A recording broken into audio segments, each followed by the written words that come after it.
شخص وہ ہے جو اپنی بیوی کے ساتھ اچھا سلوک کرے، اچھا رہے، ہمارا بیہیویئر ہمارے بیوی بچوں کے ساتھ اچھا ہو۔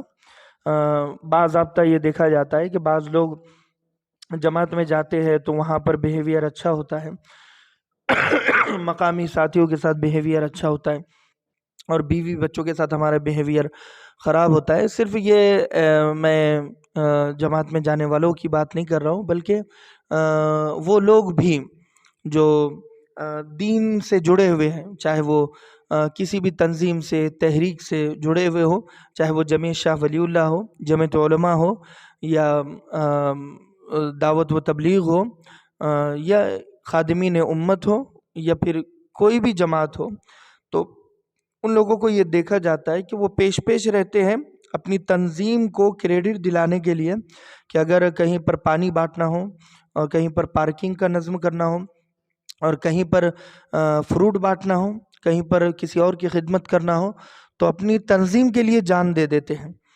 تو یہ لوگ جب بیوی بچوں میں آتے ہیں تو اپنی بیوی بچوں کے ساتھ ان کا رویہ اور سلوک ویسے نہیں ہوتا جیسا ہونا چاہیے۔ تو دو چہرے نہ ہوں، ایک چہرہ ہو۔ اللہ کے نبی صلی اللہ علیہ وسلم اپنی بیوی کے ساتھ اچھے طریقے سے آپ کا برتاؤ اور رویہ تھا، تو وہ بھی دین ہے۔ ہم سمجھتے ہیں نماز پڑھنا دین، حج کرنا دین، روزے رکھنا دین، تعلیم و تعلم دین ہے۔ جیسے تعلیم و تعلم، نماز یہ دین کا حصہ ہے، ایسے ہی بیوی کے ساتھ اچھا سلوک کرنا دین کا حصہ، شوہر کے ساتھ اچھا سلوک کرنا دین کا حصہ، وراثت وقت پر ادا کر دینا دین کا حصہ، اور اخلاق کا اعلیٰ معیار اپنے اندر لانا یہ دین کا حصہ۔ تو ہمیں ان حصوں کو، ان خلا کو پر کرنے کی ضرورت ہے۔ اللہ عمل کی توفیق نصیب فرمائے۔ مولانا، کیا اسلام میں شخصیت پرستی کے تعلق سے کیا حکم ہے؟ جیسے کوئی تنظیم یا کوئی جماعت کے جو ذمہ دار ہوتے ہیں، جیسے کچھ دنوں پہلے ہمارے سامنے ایک معاملہ پیش آیا تھا کہ ایک صاحب نے کہا کہ بھئی وہاں پر ایک بزرگ ہے، بہت اچھی بات کر رہے ہیں، تو دوسرے صاحب یہ کہتے ہیں کہ نہیں نہیں بھائی، ہمارے جو حضرت ہے ہم میں وہ ہی کچھ کہیں گے تو ہم اس کو سچ مانیں گے، دوسرے حضرت کی بات کو ہم سچ نہیں مانیں گے۔ اس کے تعلق سے شخصیت پرستی کی کوئی گنجائش اسلام میں نہیں ہے۔ شخصیت پرستی حرام ہے۔ پرستی کہتے پوجا کرنا۔ شخصیت پرستی کا مفہوم ہم یہ لیں گے کہ کسی شخص کو خدا تک پہنچا دینا اور اس کی پوجا کرنا، اور صرف اس کو ہی اچھا بولنا، کسی اور کو گننا نہیں، شمار نہیں کرنا، یہ غلط ہے۔ بہترین شخصیت پرستی اگر کوئی کر سکتے تھے تو وہ صحابہ کرام تھے، کیونکہ شخصیتوں میں بہترین شخصیت اللہ کے نبی صلی اللہ علیہ وسلم ہے۔ تو اللہ کے نبی صلی اللہ علیہ وسلم کی صحبت جن لوگوں کو حاصل ہے، حضرت ابوبکر صدیق شخصیت پرستی کر سکتے تھے، لیکن آپ ہی وہ تھے جنہوں نے یہ کہا تھا۔ اللہ کے نبی صلی اللہ علیہ وسلم کا جب انتقال ہوا تو کچھ لوگ اسلام سے پھرنے لگے، کچھ لوگ زکوٰۃ دینے سے منع کرنے لگے، اور جب آپ نے دیکھا کہ امت کے حالات نازک ہیں، منتشر ہو رہی ہے، تو آپ نے ہی خطبہ دیا تھا کہ من کان یعبد محمدن فإن محمدن قد مات، کہ جو محمد صلی اللہ علیہ وسلم کی پوجا کرتا تھا، عبادت کرتا تھا، سن لو کہ حضرت محمد صلی اللہ علیہ وسلم دنیا سے پردہ فرما چکے ہیں، دنیا سے جا چکے ہیں، کہ فإن محمدن قد مات، وہ دنیا سے جا چکے ہیں، انتقال ہو چکا ہے۔ ومن کان یعبد اللہ فإن اللہ حی لا یموت، کہ جو اللہ تبارک و تعالیٰ کی عبادت کرتا ہے، سن لو کہ اللہ کو موت نہیں ہے، اللہ ہمیشہ قائم اور دائم ہے۔ تو رب اور پروردگار وہی ہوتا ہے جو موت سے پاک ہوتا ہے۔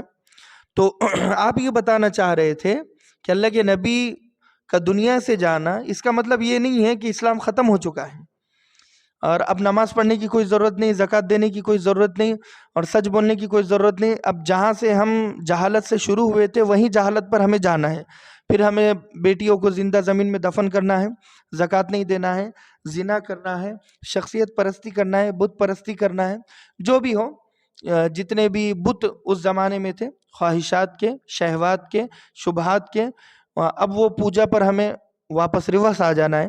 تو حضرت ابوبکر صدیق نے روکا، حالانکہ بہترین یار تھے آپ، اور آپ کا دوستانہ بھی تھا اور صحبت بھی تھی، صحبت مؤثرہ، صحبت اثر انداز ہوتی ہے.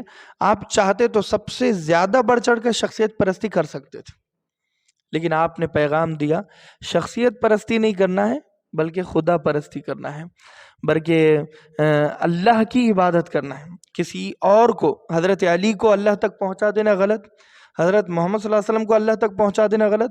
اللہ اللہ ہے اور انسان انسان ہے. انسانوں میں کچھ مخصوص ہیں، ان کے درجے بلند ہیں، مگر وہ خدا تک نہیں پہنچ سکتے، مگر وہ اللہ تک نہیں پہنچ سکتے. اسی لیے ہمیں ان چیزوں کا خاص طور پر خیال رکھنا چاہیے. تو ہمیں بھی، ہم جمعیت شاہ ولی اللہ میں جڑے ہوئے تو اس کا مطلب مولانا کلیم صدیقی صاحب کو ایک دم اوپر اٹھا دیا، دوسرے علماء کو گن نہیں رہے ہیں. یا اگر ہم دعوت میں ہیں تو مولانا سعد صاحب کو اوپر اٹھا دیا اور باقی علماء کو گننا نہیں ہے، شمار نہیں کرنا ہے، ان کی بات نہیں ماننا ہے. باقی علماء ہے ہی نہیں، صرف مولانا سعد صاحب ہے، یہ بھی غلط ہے. تو لہذا ہمیں ان چیزوں سے بچنا چاہیے. بعض لوگ بیعت ہوتے ہیں فلاں شیخ سے تو اپنے شیخ کو حلال و حرام کا مالک بنا دیتے ہیں کہ آپ جو کہے گے وہ حلال اور آپ جو کہے گے وہ حرام. ایسا نہیں ہے، شریعت بدلی نہیں جائے گی. شخصیت پرستی حرام ہے، یہ کرنا غلط ہے، ان لوگوں کو بچنا چاہیے. اللہ عمل کی توفیق نصیب فرمائے.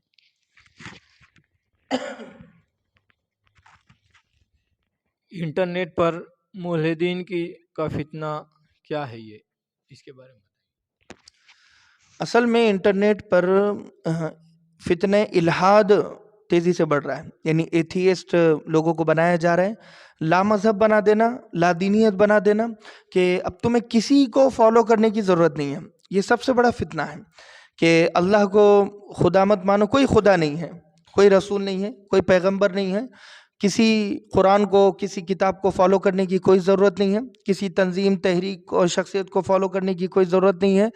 آپ آزاد ہیں، فریڈم ہے آپ کو. اور لاجک کے پیچھے بھاگو، مادے کے پیچھے بھاگو، اور ہر چیز لاجک کے تھرو ہو رہی ہے. اس کے پیچھے کسی خدا کا کوئی ہاتھ نہیں ہے. آسمان جو کھڑا ہوا ہے لاجک ہے، زمین بچھی ہوئی ہے لاجک ہے، بیماریاں آ رہی ہے لاجک ہے، لوگوں کو شفا مل رہی ہے لاجک ہے، زلزلے آ رہے ہیں لاجک ہے کہ زمین کی پلیٹیں ہٹ رہی ہے. تو لاجک کے پیچھے بھاگو اور جو کام اللہ کر رہا ہے وہ کام لاجک کے ذمہ ڈال دو کہ لاجک ہے اس کے پیچھے. تو یہ غلط ہے. تو لہذا ہمیں الحاد سے بچنا چاہیے، لا مذہب سے، لا دینیت سے بچنا چاہیے. ہمارا خالق اور مالک اللہ ہے، اللہ ہمیشہ سے ہے، ہمیشہ رہے گا. اور انٹرنیٹ پر جو فتنے پھیل رہے ہیں ہمیں ان سے بچنا چاہیے. اللہ ہم تمام کو بچنے کی توفیق نصیب فرمائے. اور عقیدے کو مضبوط کرنا چاہیے کہ اللہ کو میں رب مانتا ہوں، محمد صلی اللہ علیہ وسلم کو میں نبی مانتا ہوں، اور مذہب اسلام میرا مذہب ہے. اب اس کے آگے ہمیں کچھ سننا نہیں ہے کہ قبر میں بھی ہمیں یہ 3 سوال ہو گئے کہ تمہارا معبود کون ہے، کہ من نبیو کا، تمہارے نبی کون ہے، اور ما دینو کا کہ تمہارا مذہب کون سا ہے. تو ہمیں ان چیزوں کا جواب تلاش کرنا ہے، ان پر محنت کرنا ہے عقیدے کو مضبوط کر کے.